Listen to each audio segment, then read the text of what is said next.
દાહોદ જિલ્લામાં ધાનપુર તાલુકા પંચાયતમાં 12 ભાજપ અને 12 આપના ઉમેદવારો સત્તા માટે તીવ્ર ટક્કર જોવા મળશે.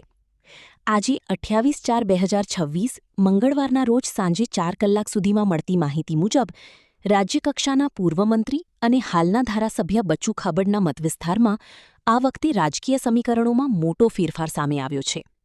કુલ 24 સીટમાંથી 4 સીટ ભાજપે બિનહરીફ જીતી હતી, જ્યારે બાકી રહેલી 20 સીટમાંથી ભાજપને ફક્ત 8 સીટ પર જ જીત મળી છે. બીજી તરફ આમ આદમી પાર્ટીએ 12 સીટ મેળવી મજબૂત ઉછાળો નોંધાવ્યો છે.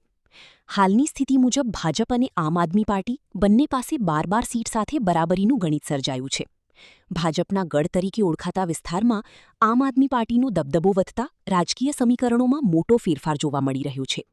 કમળ અને ઝાડુ વચ્ચે સીધી ટક્કર ટાઈ પર પહોંચતા હવે સત્તા માટે રાજકીય ઘમાસાણ વધુ તેજ બનવાની શક્યતા છે. આ પરિસ્થિતિને કારણે દાહોદ જિલ્લાના રાજકારણમાં નવા સમીકરણો ઊભા થવાના સ્પષ્ટ સંકેતો મળી રહ્યા છે.